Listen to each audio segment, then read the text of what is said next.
Ça, c'est mon skate. Et j'en ai pas qu'un seul. À la base, sur cette chaîne YouTube, je parle de son et de musique. Mais j'ai une grande passion pour le skate, il y a une vidéo là dans le i qui te raconte mon histoire avec le skate. Et je vais peut-être commencer à faire des vidéos où je parle de skate justement, alors si ces trois sujets t'intéressent, abonne-toi, mets la cloche. Aujourd'hui je veux te faire une vidéo pour t'aider à choisir ton premier skate, si t'as envie de te mettre au skate. Ou si tu veux faire un cadeau à ton gosse, on sait jamais. Au moment où la vidéo sort, on est en période de fête, en période de Noël, donc on sait jamais. Quel skate choisir ?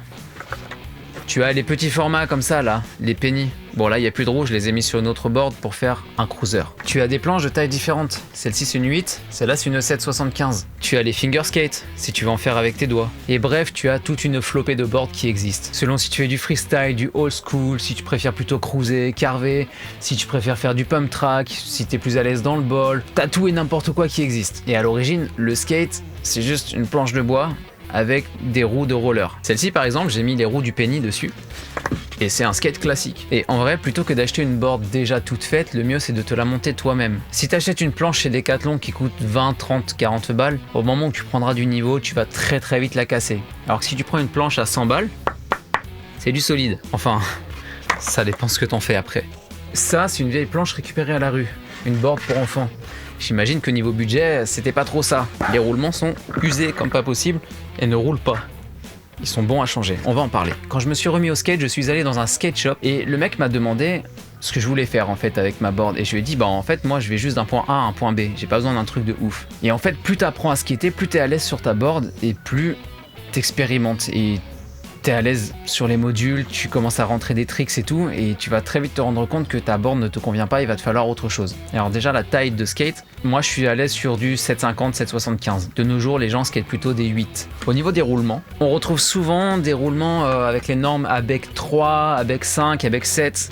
En fait il faut savoir que plus le numéro est haut et plus c'est censé rouler. Seulement c'est pas toujours le cas. Ça dépend de la qualité du roulement, ça dépend de la qualité des billes qu'il y a dans le roulement, de la graisse qui est dedans. Moi perso j'utilise des roulements Reds de chez Bones et ça tourne longtemps.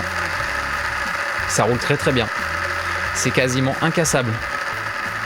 Ceux-là ça fait 1 an et demi que je les ai, que je les entretiens. Je mets de l'huile dedans, je les nettoie et ça roule très bien. Et les Reds de chez Bones, ils ont pas la même norme, c'est pas des ABEC quelque chose. C'est encore autre chose. Et on voit, il tient bien. Hein. Au niveau des roues, j'en ai testé plein, et celle avec laquelle je suis le plus à l'aise, bah ce sont celles-ci. Des Spitfire en 99A, 54 mm, Formula 4. Et même chose, ça fait 1 an et demi que je les ai, et elles sont très bien. Elles tiennent vachement bien, vu ce que je leur mets dans la gueule. Déjà, le dessin ici, il tient très bien. Alors que sur les autres, là, celles qui sont blanches, les mêmes, hein, les Formula 4, Spitfire blanches, le dessin, il a tendance à partir. Elles ont la dureté qu'il me faut. D'ailleurs, au niveau de la dureté, j'ai dit tout à l'heure des 99A. C'est noté dessus, on peut pas se tromper. Plus tu vas monter, par exemple du 100A, du 101A, etc., plus les roues seront dures.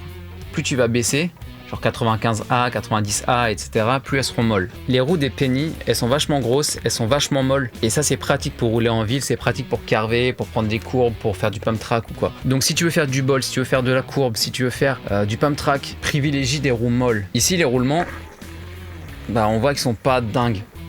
Voilà, ça tourne pas très bien, il va falloir que je les change. Ça c'était les roulements d'origine avec le penny. Au niveau des trucks, là ce sont des trucks mini logo.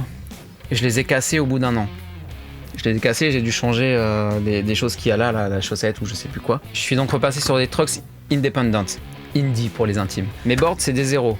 Enfin, j'ai 3 planches 0, j'en ai une cliché et le reste c'est de la sous-marque. Plus tu vas taper dans de la marque reconnue, mieux ce sera en fait. Enfin mieux, entre très grosses guillemets, parce que tu peux taper dans des petites marques qui sont très bien. Mais c'est juste qu'elles sont reconnues parce qu'elles sont skatées depuis des années, des décennies et donc on sait ce que ça vaut. Il y a des nouvelles marques françaises notamment qui rentrent comme ça sur le marché et qui se débrouillent très bien.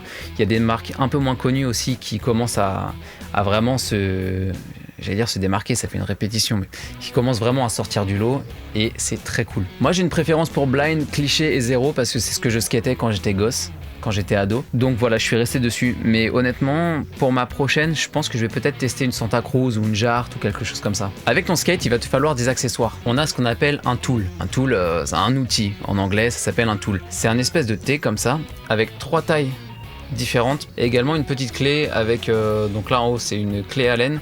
et en bas c'est un cruciforme, un tournevis cruciforme. Ça c'est l'outil indispensable pour ton skate parce que ça va te permettre de resserrer tes trucks, de desserrer tes roues, bref de faire en sorte que tu sois à l'aise en roulant. Parce que un skate, t'as un serrage en particulier et c'est pas le même pour tout le monde. C'est pas le même pour tout le monde parce que ça dépend de ton équilibre, de comment tu es à l'aise sur ta planche, de si tu préfères être plus serré ou moins serré pour pouvoir tourner plus ou moins. Le risque d'être trop desserré, c'est que tu vas faire des wheel bites. En gros, un wheel bite, c'est ça. C'est quand tu es tellement desserré que ta roue vient toucher la planche et du coup, ça te freine sec quand tu roules. Il va te falloir aussi du shugu, l'outil indispensable pour réparer tes chaussures. Parce que le skate, ça use les pompes. Mais vraiment, pour entretenir tes roulements, tu vas avoir besoin de ça, de la Speed Cream. C'est une espèce d'huile qui va permettre de fluidifier tes roulements. Ça, c'est de la wax. En anglais, wax, ça veut dire cire. Tu peux utiliser une bougie ou de la wax spécialisée. Ça va servir à grinder, à mieux slider, à mieux glisser. Si ça t'intéresse, je te ferai une vidéo pour te montrer comment utiliser ces outils, comment appliquer la Speed Cream, comment utiliser le shugu, comment utiliser le tool aussi sur ton skate, comment faire un bon réglage pour ton skate aussi, puisque en fait, il n'y a pas de réglage universel, ça dépend vraiment de toi et de ton ressenti sur ta board. Mais il y a quand même des petits tips à savoir. Je ne l'ai pas dit, mais ta planche, ça s'appelle un deck. Et ça, là, garder un deck sans trucks, c'est bien pratique pour quand il neige, pour aller faire du snow skate. Donc tu as le deck, tu as les vis, tu as le grip qui sert à gripper tes pieds avec tes chaussures, tu as les trucks, tu as les roues et à l'intérieur des roues tu as les roulements. Ça, ce sont les noms essentiels à savoir si tu vas dans un skate shop et que tu veux faire construire ta board. Tu peux avoir évidemment des boards déjà toutes prêtes. Mais si tu veux te la construire ou te la faire construire, c'est important de connaître les noms. Une planche, ça s'use énormément. Et c'est important de l'user. Parce que ça montre une chose, c'est que tu pratiques, c'est que tu es impliqué, c'est que tu tentes des tricks. Et tu vas avoir des blessures partout, tout le temps. Voilà, c'était une petite entrée en matière pour commencer à parler de skate sur ma chaîne YouTube. Je mettrai des vidéos petit à petit. Moi, je réapprends le skate depuis 2 ans. Vraiment, j'ai pas un niveau de ouf. Je suis pas éclaté non plus, mais j'ai vraiment un tout petit niveau. Je suis loin d'être un professionnel. Et mes conseils sont à prendre avec des pincettes.